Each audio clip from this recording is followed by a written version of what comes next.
Февральская революция 1917 года принесла панику в без того нестабильную страну.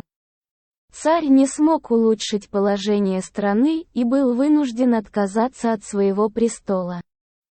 Генерал Керенский сформировал и стал лидером нового временного правительства.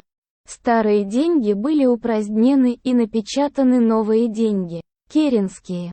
Инфляция достигла 1000%. Через пару месяцев коробка спичек стоила 1 000 000 керенских. Чтобы сохранить свои капиталы, некоторые богатые люди вовремя сбежали в другие страны. Но те, кто остался, превратились в нищих. Большая семья Моше пригласила Риву поехать с ними в Канаду. Но у Ривы не было достаточно денег, чтобы уехать, и кроме того она надеялась на возвращение мужа. Несколько недель спустя Рива получила письмо из военного комитета. Она почувствовала тупую боль в животе, когда прочла, что ее муж пропал во время войны и поэтому ей компенсация не полагается. «Ваш муж, госпожа Либа, подозревается в измене», заявил чиновник комитета, откусывая сочную куриную ножку, высокомерно глядя на Риву. «Это невозможно». Рива старалась сохранять спокойствие. «Мой муж всегда был верен царю. Он патриот нашей страны. Пожалуйста, зачем этот пафос?» Бюрократ проглотил последний кусок. «Как он может быть патриотом моей страны, если он еврей?» Он усмехнулся, облизывая пальцы. Рива стояла неподвижно, не зная, что сказать, пока бюрократ вытирал тряпкой свои толстые руки и пухлые губы. Никто не видел его трупа. Никто не видел, чтобы его захватили японцы. Он просто исчез, убежал, добавил он, жестикулируя руками. «Это неправда. Он не мог убежать от своей семьи», возражала Рива, с радостью найдя ответ. «Этот разговор ни к чему не приведет. Извините, но я ничего не могу для вас сделать. Вам следует уйти». Бюрократ жестом показал ей на дверь. «Мой муж, офицер царской армии», Пива старалась говорить как можно вежливее. «Он получил медаль за героизм. Вы не можете оставить его детей и жену без пенсии. Если его труп никто не видел, это не значит, что он сбежал. Кто-нибудь видел, как он убегал? Госпожа?» «Наша встреча окончена», — сказал бюрократ, глядя поверх ее головы. «Охранник, проведите даму к двери». Охранник подошел к Риве и положил руку ей на плечо. «Не трогай меня своими грязными тифозными руками», — Рива закричала от гнева. Теперь ей нечего было бояться.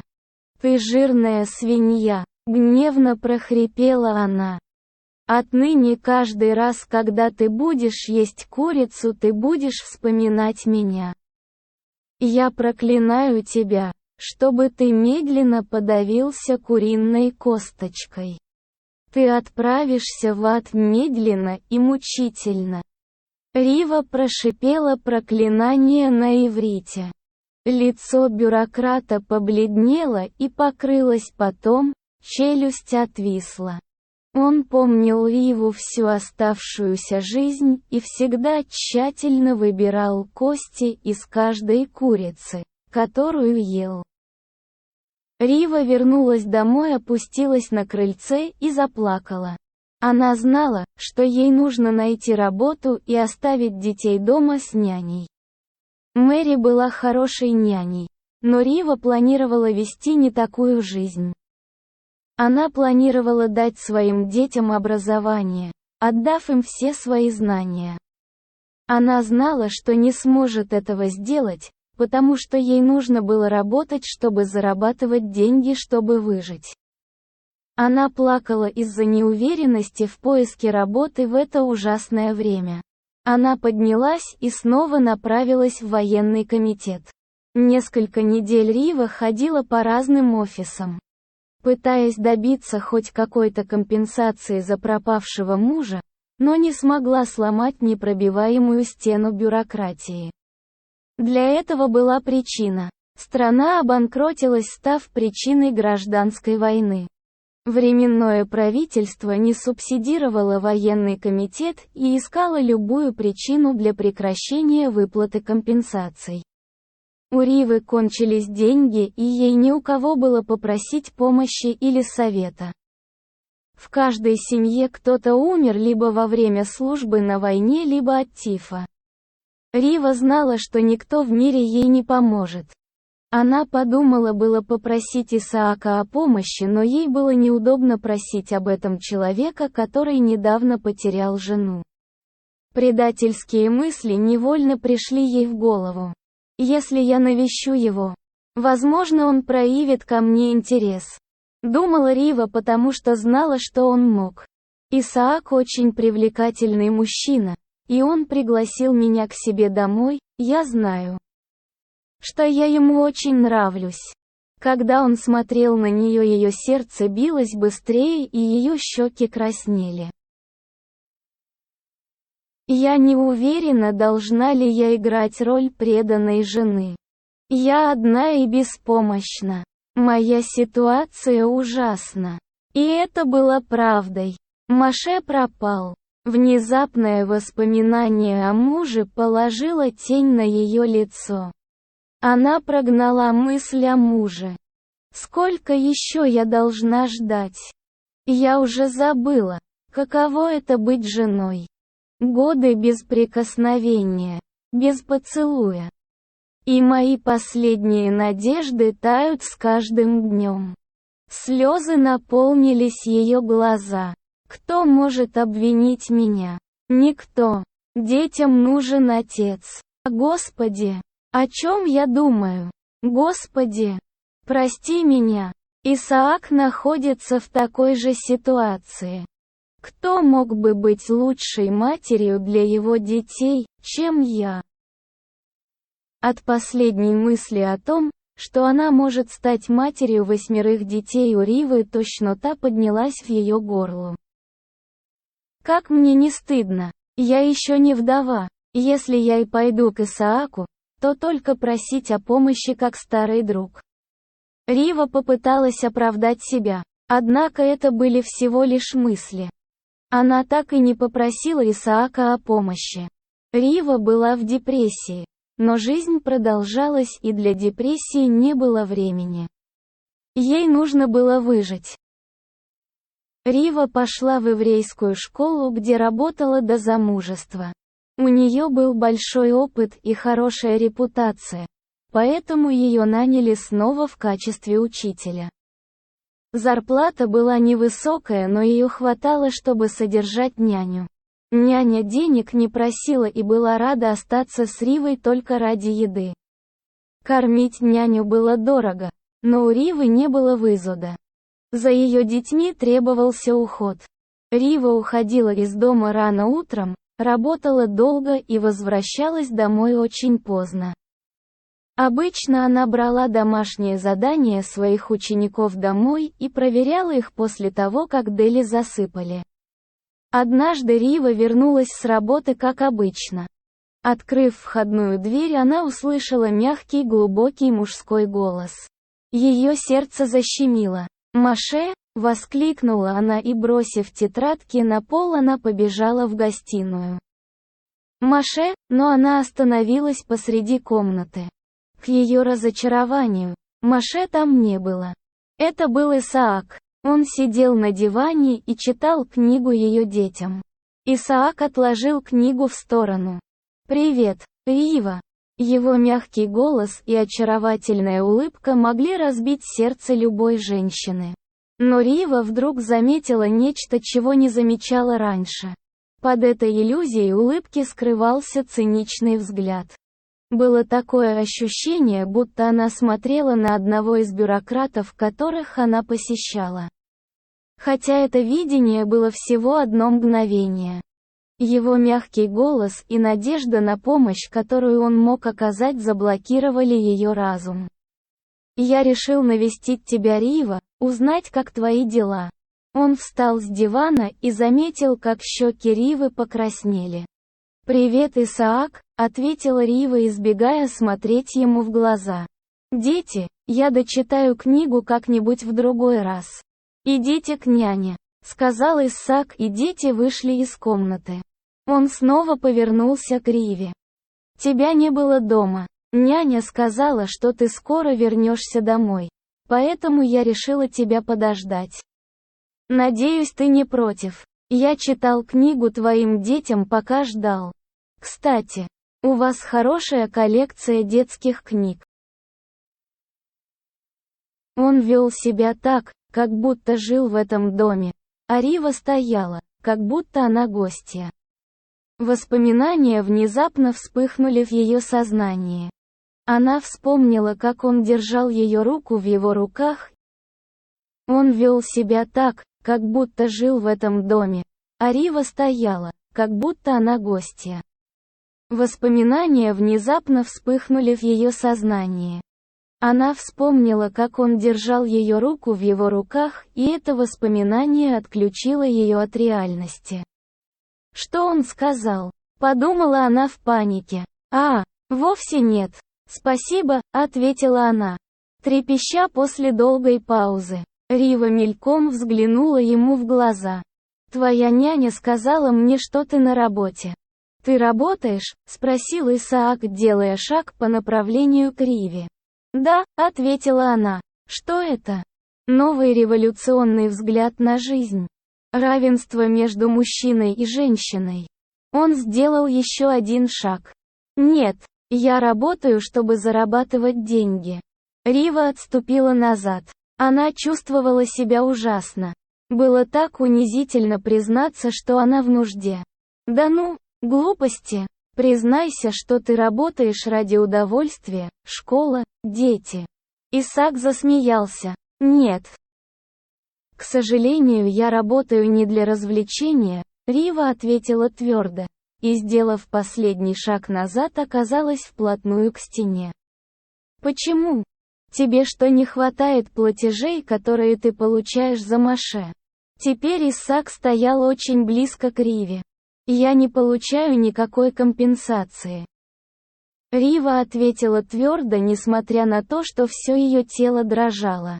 Исаак сделал шаг назад, эта новость не подходила к его плану. «Рива, я сделал что-то не так. Ты всегда избегаешь смотреть мне в глаза. Я всегда уважал тебя. Я твой друг». Он взял ее руку в свою и нежно сжал ее. «Мы знаем друг друга много лет, а ты всегда избегаешь смотреть мне в глаза». Рива почувствовала себя виноватой. Она посмотрела на Исаака. Он был таким великолепным. Его легкая очаровательная улыбка заставила ее дрожать. Боже, как было приятно, когда он держал ее так нежно и тепло. Она забыла запах и прикосновения мужчины. Однако где-то внутренний голос говорил ей, что все эти прикосновения и разговоры были фальшивкой. Но ее сердцебиение было настолько сильным, что этого голоса она не услышала. Она не знала, что с ней происходит. Но Исаак знал, как вести эту игру. Ему всегда нравилось видеть перемены на лицах женщин. Это позволяло ему чувствовать себя сильным и уверенным в себе. Он считал, что во всем мире ни одна женщина не сможет отказать ему.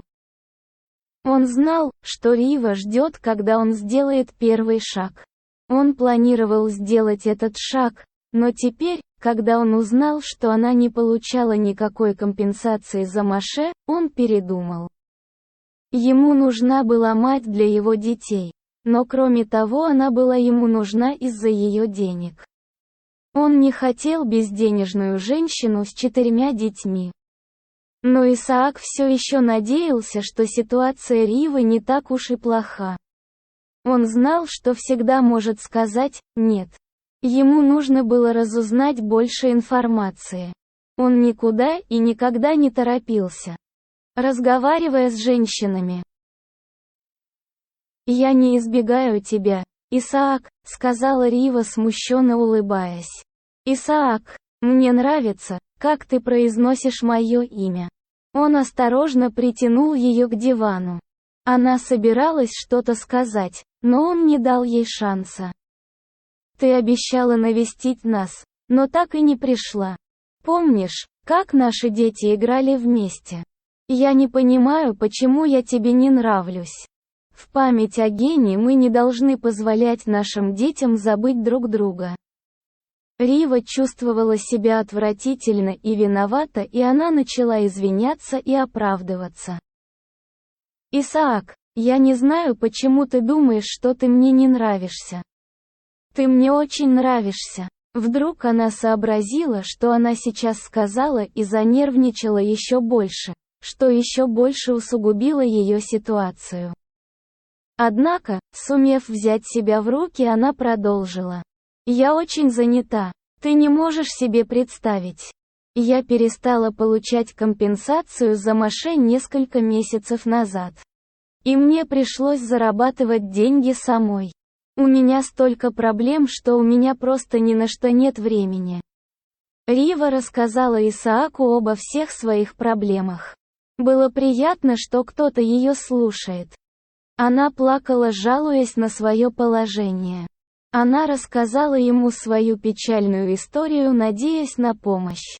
В конце своего рассказа она вдруг поняла, что он больше не держит ее за руку. Исаака больше не было с ней на диване. Вместо этого он стоял возле окна.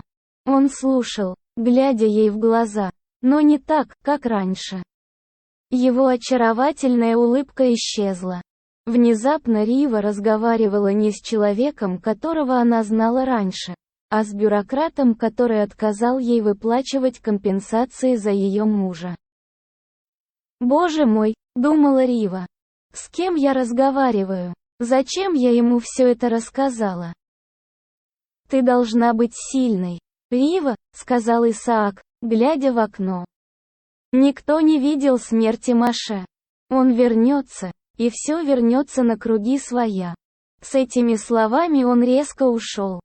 Рива стояла у двери, из которой только что вышел Исаак. Она была достаточно умна, чтобы понять, что произошло. У нее просто не было достаточно опыта общения с людьми. Внезапно все теплые чувства и надежды, которые она испытывала к нему, превратились в огромную волну гнева и ненависти. Затем ее пальцы коснулись воротника и почувствовали в нем два твердых камня.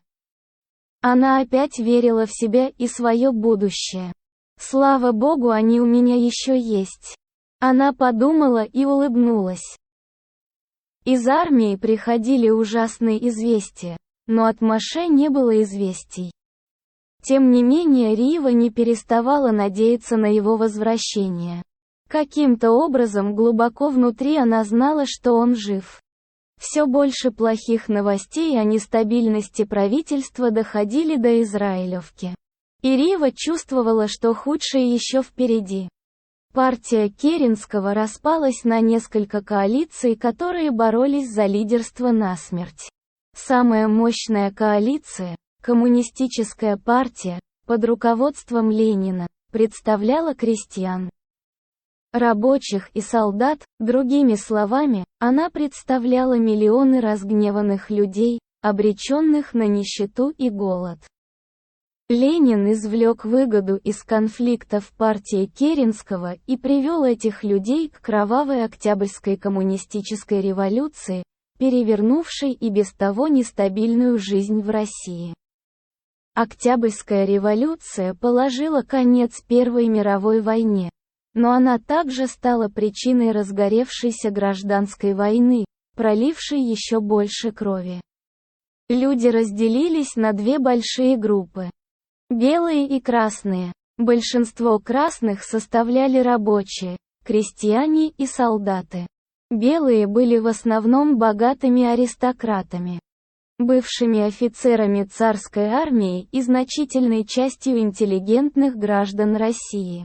Также нередко случалось, что члены одной семьи не разделяли своих взглядов, и конфликт заканчивался убийством. Соседи убивали друг друга, сыновья убивали отцов, а братья убивали братьев. Кровь захлестнула страну как наводнение над маленьким городком. Невозможно было оставаться нейтральным. Также было опасно принадлежать к какой-либо партии. Риве пришлось выжить в этом кровавом котле. У нее была работа, дом и бриллианты, но она никогда не чувствовала себя в безопасности. У нее было ужасное предчувствие, которое вызывало боль в животе. Это чувство никогда не покидало ее, поэтому она постоянно носила свое черное платье, которое давало ощущение защиты. Рива очень часто слышала стрельбу снаружи по ночам, и когда это происходило, она гасила свечу и в страхе ждала, пока все стихнет. В один из таких вечеров Рива, как обычно, сидела за столом и проверяла домашние задания своих учеников. Услышав стрельбу, она задула свечу и поспешила в детскую комнату, где няня готовила детей ко сну. «Дети! Тише!» – прошептала Рива, задувая свечу в их комнате. Дети запрыгнули на свои кровати и спрятались под одеяло. Рива взяла няню за руку, и две женщины молча ждали. Внезапно кто-то постучал в дверь. Они вздрогнули и не двинулись с места. Когда стук повторился, няня встала. «Вы хотите, чтобы я открыла дверь, госпожа?» «Нет, Мария, я сама». Рива подошла к входной двери. «Кто это?» «Это офицер Перов. Пожалуйста, откройте дверь». Рива колебалась. Она слышала это имя когда-то, но не могла вспомнить. Чего он хочет в такой поздний час? «Кого вы ищете?» – спросила Рива. «Пожалуйста, впустите меня. Я друг офицера Либы», – сказал голос. Упоминание имени ее мужа сработало как волшебство. Рива открыла дверь и впустила незнакомца. Он быстро вошел. «Здравствуйте, госпожа Либа», — сказал он, — «мне нужно убежище. Красные преследуют меня. Я не останусь надолго. Я уйду, как только они уйдут». Рива колебалась. «Господин Перов, я думала, вы принесли новости о моем муже». Она с надеждой посмотрела на офицера. «Нет, у меня нет никаких новостей». Он подошел к окну и, чуть приоткрыв занавеску, выглянул на улицу. Он был напуган и устал от погони. «Господин Перов, я думаю, что вам не стоило приходить в мой дом. У меня здесь 4 детей. Вы не можете рисковать моей жизнью и жизнью моих детей. Пожалуйста, я хочу, чтобы вы ушли немедленно. Госпожа Либа, я должен вам напомнить, что ваш муж офицер царской армии. Вы должны быть верны нашему царю и поддерживать офицеров царской армии. Где ваша гордость, госпожа Либа?» Перов с упреком посмотрел на Риву. Рива разозлилась. «Моя гордость? Ты спрашиваешь меня о моей гордости? Я расскажу тебе о своей гордости». Она кипела от гнева. «Там же, где пенсия моему мужу за его верность царю, за его жизнь, которую он отдал за царя. А теперь уходи из моего дома, или я сдам тебя красным. Я не могу уйти сейчас. Они ищут меня. Если я уйду сейчас, меня отправят прямо в ад. У тебя нет выбора, кроме как позволить мне остаться». Рива вдруг вспомнила. «До сих пор не могу поверить, что этот ненавистный жулик Перов получил медаль за отвагу. Он самый большой трус на свете», Моше сказал ей перед тем, как ушел на войну. «Как я могла забыть?» С горечью подумала Рива. «Мне все равно», — сказала Рива, повышая голос. «Убирайся из моего дома. Немедленно», — она почти кричала. Внезапно Перов вытащил из кармана пистолет и направил его в голову Риве. «Заткнись, грязная жидовка», — сказал он тихим голосом. «Если я попаду в ад, я заберу вас всех с собой». Рива замерла. А теперь садись на диван и держи рот на замке. Поняла. Она испуганно кивнула. Перов ушел через полчаса, когда на улице стало тихо. Рива дрожала, закрыв лицо руками, и плакала. «Не плачь, мамочка!» Хана попыталась подбодрить ее. «Плохой дядька ушел. Все будет хорошо. Все будет хорошо», — повторила Рива и продолжала плакать. Она плакала от того, что была беспомощна и напугана этой жизнью, что с каждым днем жизнь становилась все опаснее. Любой мог обидеть ее и детей, и не было у нее защиты. Частная еврейская школа потеряла многих учеников, потому что в связи с инфляцией родители учеников больше не могли себе этого позволить. Поэтому школы увеличили количество учеников в классах и избавились от некоторых учителей. Они оставили Риву, потому что она была лучшей преподавательницей. К сожалению, Рива вынуждена была выполнять больше работы, но зарплату ей не увеличили. Число детей, посещающих ее классы, уменьшалось с каждым днем, и Рива понимала, что она скоро потеряет работу. Коммунистическая революция захватывала все больше и больше власти в Израилевке, принося новые правила и создавая еще больше проблем для Ривы. Однажды она, как обычно, пришла в школу, неся в своем портфеле проверенные домашние задания ее учеников. Но в школу она зайти не могла. Все ученики и преподаватели стояли на улице. Мужчины в шапках с красными пятиконечными звездами и винтовками в руках никого не пускали внутрь и грубыми и вульгарными криками, угрозами и толчками выгоняли тех, кто уже успел зайти в школу. Эти люди представляли новое коммунистическое правительство и называли себя Красной армией. Они закрыли еврейскую школу. Частные религиозные школы больше не разрешались. С этого дня все школы стали государственными.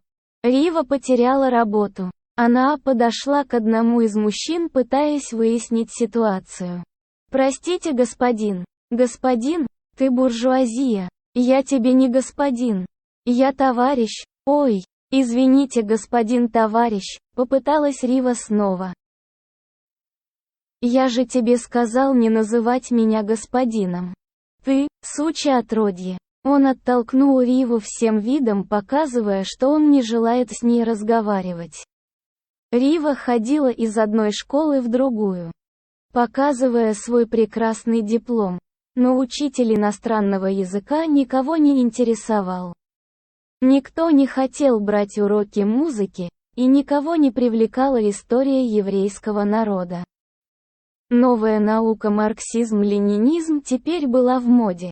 И эта наука господствовала над всеми другими науками в стране. Няня ушла от Ривы, потому что Рива больше не могла ее кормить. Она постоянно искала работу, а ее дети оставались дома одни. К сожалению, Рива не смогла найти работу, и деньги закончились. Рива начала продавать одежду, мебель и все, что могла, чтобы накормить детей. Но скоро у нее ничего, кроме ее дома, не осталось для продажи. Рива надеялась, что если она продаст дом, она выживет. Но где мы будем жить? С горечью думала она. И вообще, за сколько я смогу продать мой дом? Где мне найти покупателя? У нее было слишком много вопросов и ни одного ответа. Но и выбора у нее не было. Она выставила около дома табличку: «Продается дом». Но никто не интересовался покупкой. Рива еще не знала, что одним из новых правил коммунистической теории было то, что все принадлежит людям и что каждый человек не может ничем владеть индивидуально. Другими словами, дом больше не принадлежал Риве, он принадлежал людям. Громкий стук в дверь в 7 утра разбудил ее. Она открыла дверь.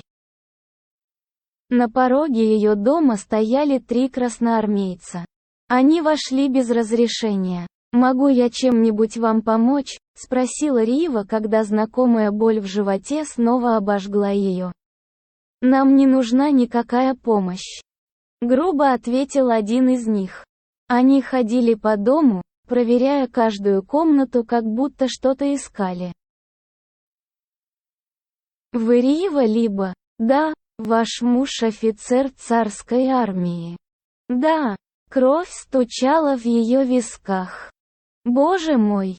Они его нашли!» Она надеялась. Рива не знала, чего ожидать.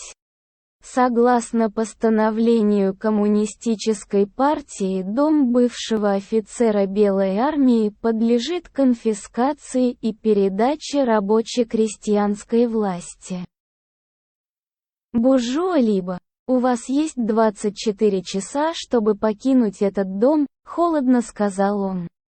Рива стояла в шоке. «Что вы имеете в виду?» — спросила она, заикаясь.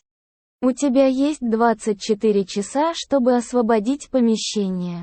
Медленно сказал он, отчетливо выговаривая каждое слово.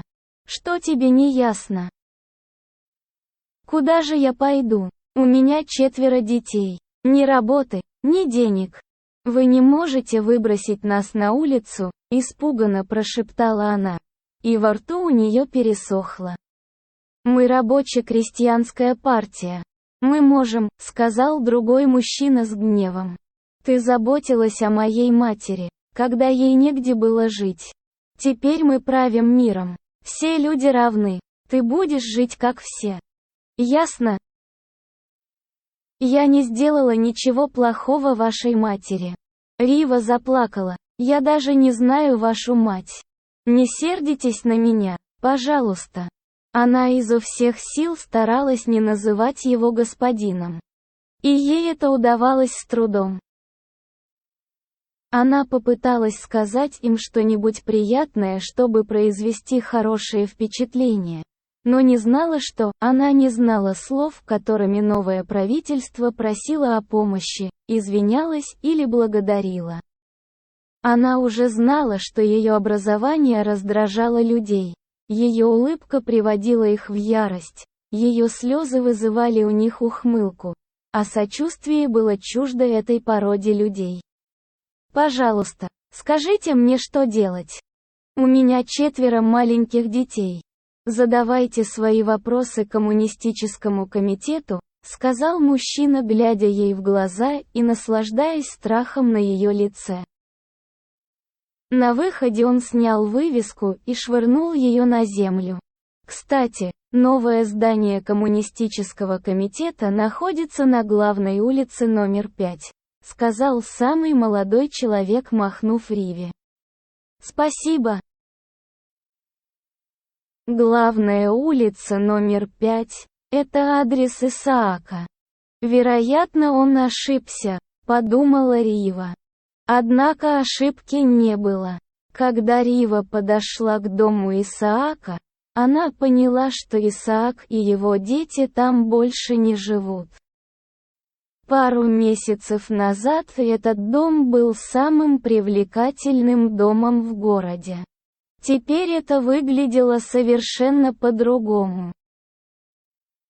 Окна были распахнуты, на них висели грязные шторы.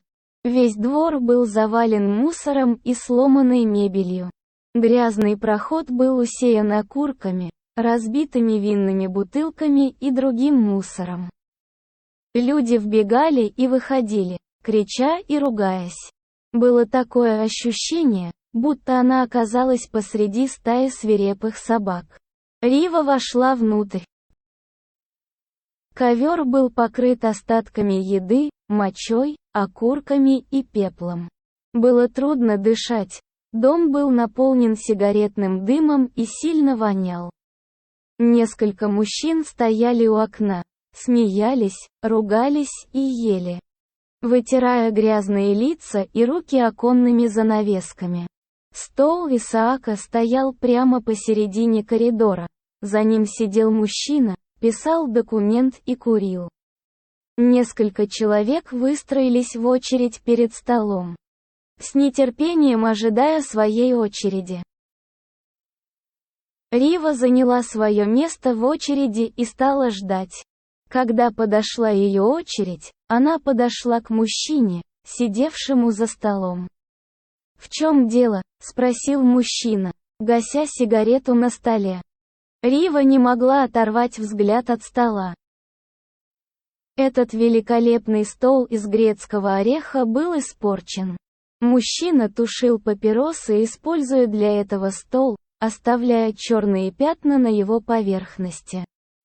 «Товарищ, в чем дело?» Мужчина спросил еще раз. «Ой, простите, я мать-одиночка 4 детей, и мне негде жить». Рива провела весь день в доме коммунистического комитета, пытаясь получить ответ на свой вопрос. Она вернулась домой с разрешением занять одну комнату в собственном доме. Она открыла входную дверь, еще не осознавая, что это последний раз, когда она входит в свой дом. Отныне слово «моё» было заменено на «наше».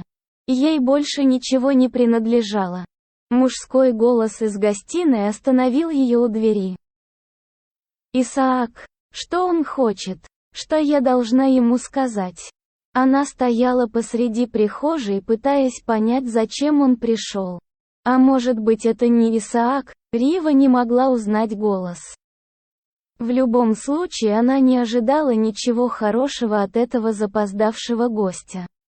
Она вошла в гостиную, но Исаака там не было. На диване сидел незнакомый мужчина в окружении ее детей. Рива боялась пошевелиться или сказать что-нибудь. Она понятия не имела, чего ожидать от незнакомца, и была готова к худшему. Мужчина посмотрел на нее и произнес: «Рива». Внезапно из ее рта вырвался крик, похожий на звук раненого животного, и она потеряла сознание. Это был Моше.